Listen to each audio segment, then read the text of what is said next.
Reciprocal. Bestie, can you get the light for me? She knows who she is. Okay, it's reciprocal graphs. All right, paying close attention or I will lose you. Like you will be lost like in Narnia lost. Okay? Phones away, writing on a piece of paper, paying attention. This is a new unit. Reciprocal graphs. Okay, so reciprocal graphs are in the form y equals 1 over f of x. So we're going to talk about reciprocal graphs and we're going to talk about rational graphs. So we've talked about rationals equations, but we're also going to talk about rational graphs as well after we talk about reciprocals because they work together. Now, yeah, so I'm going to give you a function and you're going to put it under 1 is what's going to happen. So, basically, can we pay attention here so we understand what's going to happen? Basically, whatever I fill in to here, this will be the y's of my function, correct? So for my new graph, my new y equals graph, we can call it g of x if we want. G of x equals 1 over f of x. So for my new graph of g of x, all I'm going to do is I'm going to take all the y's from f and put them under what? Under 1, correct? So my new graph is going to be the f of x graph, all of its y values under 1. So like if the y value on f of x was 7, the y value on g of x is going to be 1, 7. So an example, if on f of x I had these coordinates, I'm just going to talk about coordinates first. So we're going to pretend this f of x graph has the coordinates 3, 6, 7, 9, 8, 12. So we're just going to pretend there's 3 coordinates on the f of x graph, correct? If I now want to get the coordinates of the g of x graph, if g of x equals 1 over f of x, my g of x graph will have coordinates what?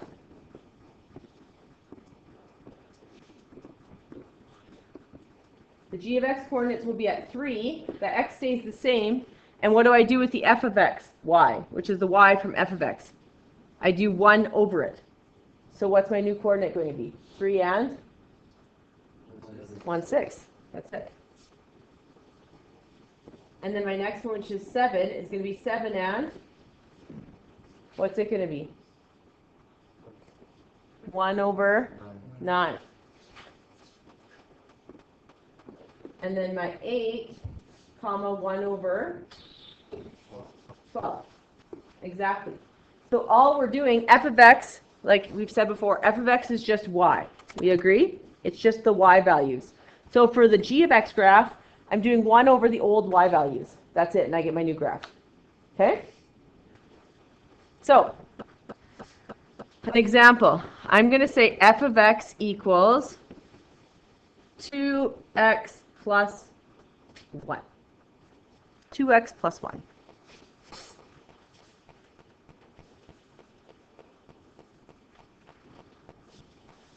So I'm going to draw that graph first.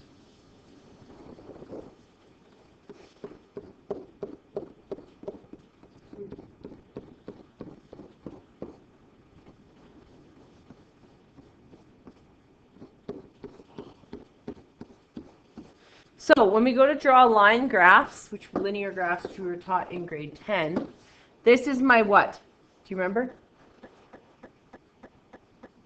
Remember it's in the form y equals mx plus b? What's b always?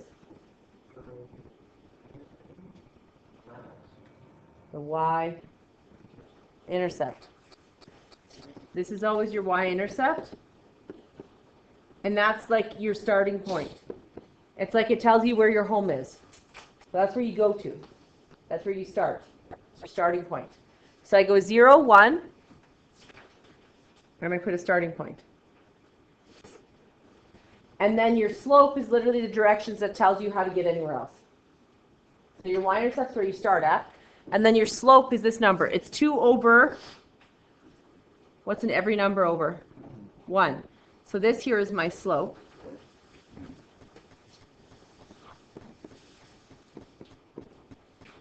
Now slope is like getting out of bed in the morning. Do you rise before you run, or do you run before you rise to get out of bed and get on in your car or walk to school?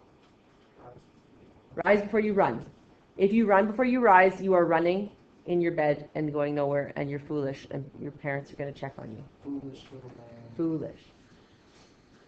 Just my fridge. It's just my fridge.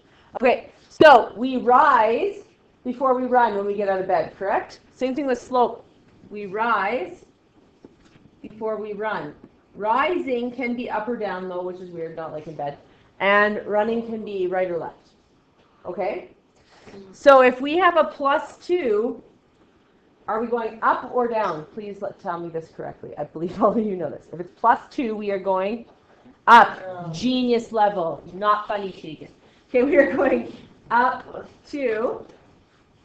And then it's a +1. So which way are we going? Right or left? We're going right. I hope that's what you said. Yeah. Right 1. Okay. So remember, our y-intercept is like our home, our starting point. We have to plot it first. This was always the part that killed me when I used to teach grade 10. Like, I died inside a little bit every single time this happened.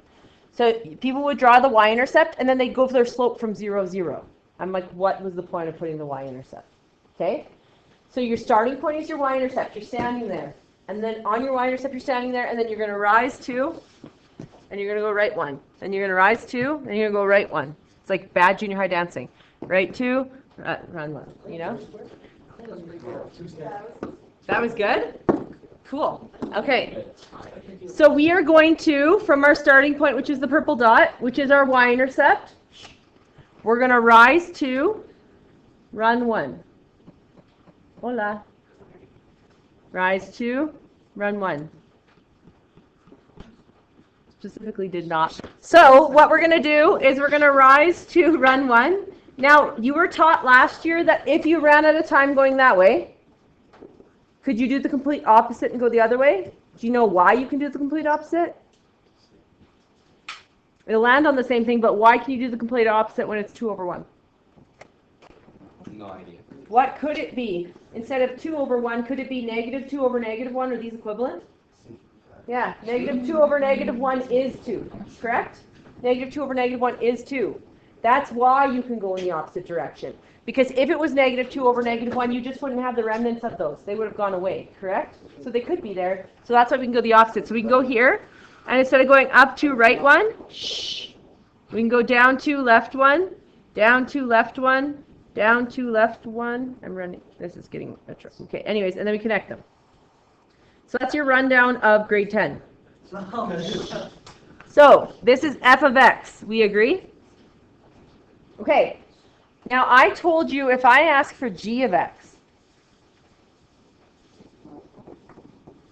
equals 1 over f of x, correct? What did I tell you results in your numbers? Well, this is actually mapping notation, which you're going to do in grade 12. I'm just going to show it to you anyway. So we say x, y would be my original points. So these would be my f of x points, correct? And you get an arrow, and they become whatever the heck my g of x points are going to be. Now, what did I tell you we do to get the new g of x point? We keep the x, and we do what? 1 over y. That's all we do.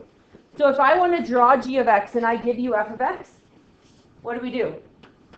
Take all the coordinates on there that I've drawn and do what with them? But keep the x and put the y's under 1, correct? Yep. So let's try it out. We're going to go xy. My xy points are going to be 0, 1. Please be quiet. And then 1, 3. And then 2, 5. And then -1, -1. And then -2, -3. And that should be enough. We also have an x-intercept on the x-axis here. How can we find an x-intercept? Do we remember? Whenever you hear x-intercept, what should you immediately think? What equals 0? X-intercept, y equals 0. Because in order to be on the x-axis, doesn't your y have to be 0? So I can find the x-intercept as well. So I would go 0 equals 2x minus 1. I would add 1. and I get 2x equals 1, divide by 2, and x equals a half. So my other coordinate I can use is 1/2 and 0. When you're finding the reciprocal, guys, you always have to have the x-intercept. So if I can't just find it directly like on there, I have to find it actual algebraically. So you can have a whole bunch of coordinates, but you have to have the x-intercept, and you'll see why. So the x-intercept is at 1/2 and 0. Yeah. Yep. 1/2, negative 1/2. Oops.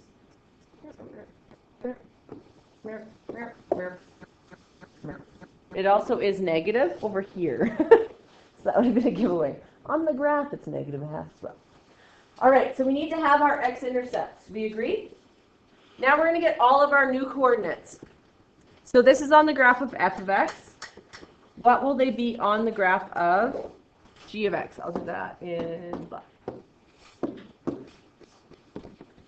So on the graph of g of x, what's going to happen? My coordinate 0 is going to stay 0, and my 1 is going to be under 1, which is still 1. Wait, what happened to that point? What happened to that point? It didn't change. You see that? Why doesn't it, when y is 1, why doesn't it change? Because when you put 1 under 1, it's still 1. There's also another one that doesn't change. What's another one that's not going to change if I put 1 under it? Nope. What other y, if I put a 1 under it, will stay the same? If I put something under 1, sorry, will stay the same. Negative 1. If I go 1 divided by negative 1, what is it? 1 divided by negative 1 is still negative 1. So there's something called invariant points. Oops. Invariant points are points that do not change. So no matter when I switch from f of x to g of x, they're not going to change. The invariant points on a reciprocal graph are when y equals 1 and y equals negative 1. Because when I put them under 1, they stay the same, right? 1 divided by 1 is 1. 1 divided by negative 1 is still negative 1. So the invariant points will be when y equals plus or minus 1. So I'm going to go to this graph, and I'm going to go to where y equals 1 and where y equals negative 1, and I'm going to immediately bold them. Bless you. And I'm going to immediately bold them because they are not going to change, right? Let's go to the x-intercept next. So when I go to graph a reciprocal graph, I will always do the invariance first, which are when y equals plus or minus 1. Then second, I will do the x-intercept, and I'll explain what the heck what gets you. And then 3, I do all other coordinates.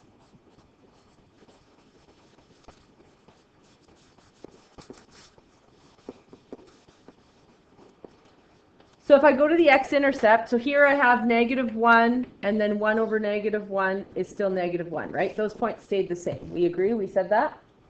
I'm going to do my x-intercept next. It's negative 1/2 and 0. But it's actually going to end up being 1 over 0. What happens if we get 1 over 0, guys? Can we divide by 0? No. If we have 0 over 1, it's 0, correct? But 1 over 0 can't happen. That's what we stated NPVs for all of rationals, correct? So when you get 1 over 0, you get undefined. And undefined gets you a vertical asymptote, which is the start of asymptotes, which we talk about next year a lot. So this is called a vertical asymptote. So your x-intercept is going to turn into a vertical asymptote. A vertical asymptote is where the graph does not exist, because the graph is undefined there, right? Because you can't divide by 0. We agree? So the first two things I plot are when y equals 1 and y equals negative 1. We agree? The second thing I plot is the vertical asymptote. It's here, correct? This is how you draw a vertical asymptote. It's just a dashed vertical line through a half. So it comes up here like this, and then comes down here like this.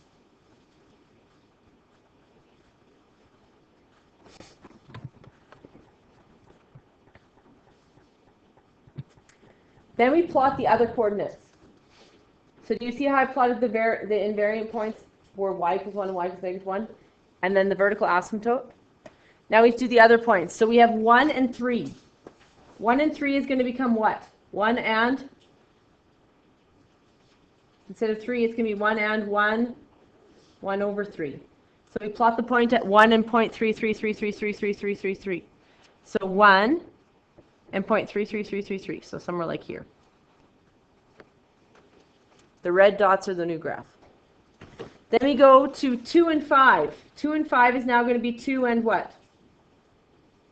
1 over 5. We agree? Because you just put 1 over the point. So it's 2 and 1/5, which is 2 and 0.2. So it'll be like down here. And then we plot the next ones, which is -2 and -3. -2 and -3 is going to be -2 and 1 over -3, which is -2 and 0.33333, -0.333. So it's doing this. So do you see the 5 little red dots I have up there? Do you see the 5 little red dots? The other thing you need to know about reciprocal graphs, all reciprocal graphs have a horizontal asymptote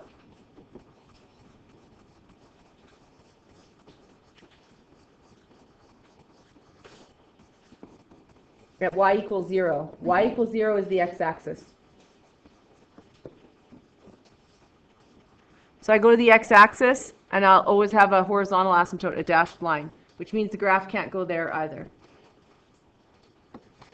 So my vertical asymptote moves. My vertical asymptote is based off of the x-intercept. So this vertical asymptote has an equation of x equals 1/2, because that's where the x-intercept is.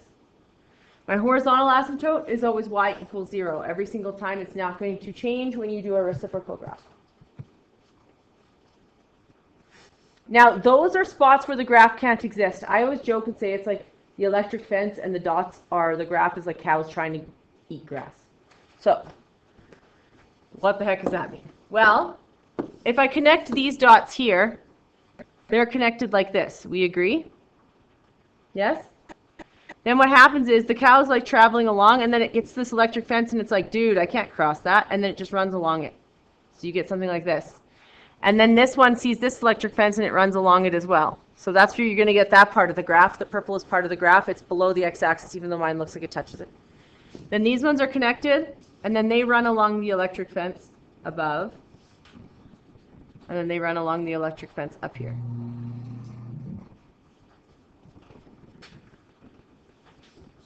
So the purple graph is the actual graph. The red is the asymptotes. So what I want you to do is type this into your calculator. So you're going to go to your y equals, and you're going to type in 1 over 2x plus 1. Because that's actually g of x. G of x is 1 over f of x. Now what do you have to do if you don't put it in as a fraction? You have to make sure the denominator is in brackets, so that your calculator knows that's the full denominator.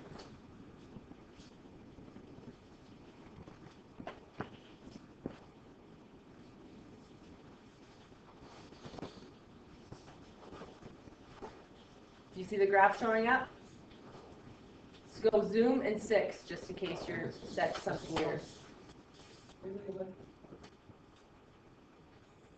Now, if you have the old calculators, the old calculators believe that every graph is continuous. So it'll try and connect them. The old TI-83s, you're going to see a graph that's like this. And then it's like, normally this is your graph. It's like this. It's disconnected, correct? But the old TI-83s are like, all graphs are continuous. So it's like, psych, and it tries to connect them. So you get like a weird thing going on like that. That line in the middle doesn't actually exist. But the TI-83s were programmed before they made the calculators realize when they weren't continuous.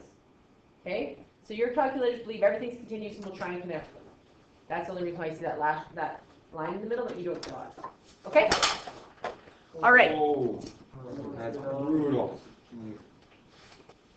That was just a calculator. I thought something bad happened. It was just a calculator.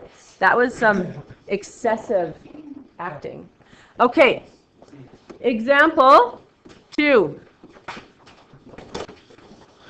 So I'm going to give you a new f of x. f of x is going to be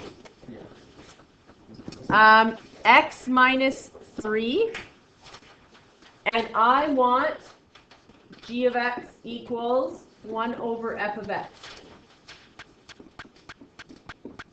So I'm going to get you to sketch it first. And I want a table of values for both.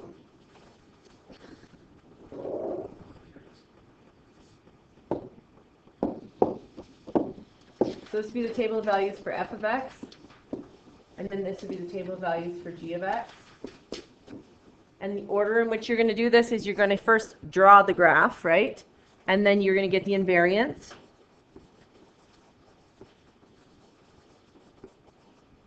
X-intercept.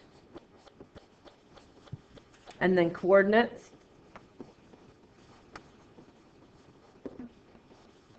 And then horizontal asymptote, y equals 0 every single time.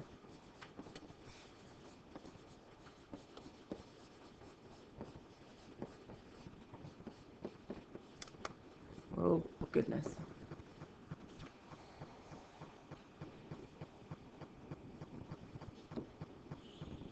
So,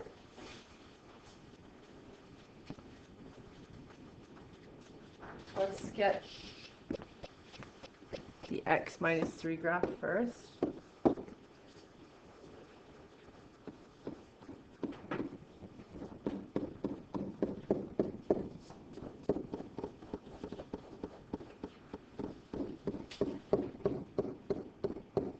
Most greatest graph, but it'll work. Okay, so we plot our y-intercept first, which is negative 3. Then our slope is 1 over 1. You rise before you run. So we're going to go up 1, right 1. Up 1, right 1. So I'm going to go, my coordinate is negative 0 and negative 3. Then 1 and negative 2. Then up 1, right 1. 2 and negative 1. Up 1, right 1. 3 and 0. Up 1, right 1. 4 and 1. Up 1, right 1. 5 and 2. And if I want to go the other way, I can go down 1, right 1. Negative 1 and negative 4. Down 1, right 1. Negative 2 and negative 5. Negative 3 and negative 6. The more points you do, the more accurate your graph will be. Also, if you use a real graph instead of one that's sketched like this, it'll be more accurate compared to mine. But that's your line of f of x, and I'm going to label it f of x because that is the graph of f of x. You have to label them. That's why we used function notation in grade 10 before you even knew what it was. The reason why I use function notation is because when you draw more than one graph on a Cartesian plane, you have to actually label them correctly so you know which equation is which. Now, the first thing I told you to do is do the invariant points. Your invariant points exist when y equals 1 and y equals negative 1. Because we're going to get 2 and 1 over negative 1, which is negative 1. And we're going to get 4 and 1 over 1, which is still 1. So at negative 1, y equals negative 1 and y equals positive 1, I'm going to bold them. Correct? They get bolded immediately. Step 1. Step 2, my x-intercept is my vertical asymptote. Why is it my vertical asymptote? It's my vertical asymptote because my x-intercept is here. It's going to become 3 and 1 over 0, which is undefined. So at my x-intercept, I'm going to get a vertical asymptote. So that means I'm going to get a vertical dashed line, which is actually where the graph can't exist, because if the graph existed there, I would be dividing by 0. And this is always an x equals line, because what's it crossing through? X equals, what's it crossing through? 3. Then I told you to plot the other coordinates. So here we're going to get 0 and 1 over negative 3, which is negative 0.333, so 0 and negative 0.333. Then here I'm going to get 1 and 1 over negative 2, which is 1 and negative 0.5.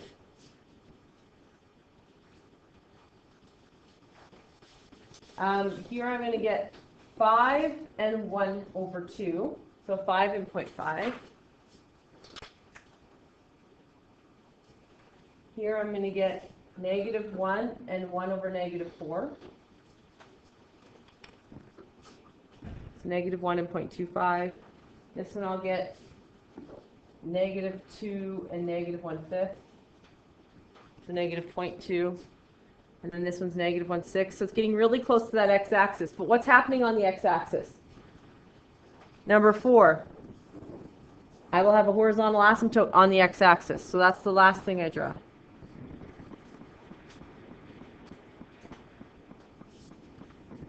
We're okay. I promise. Sounds like the school is going to just take off. Okay. So what do? We draw, we connect our points, and then we run along the electric fence, which is the x-axis. Then we take these points and we run along the y-axis, which is the other electric fence. Then here we take these points, run along the x-axis, then run along the y. And we have our new graph, which we label as g of x.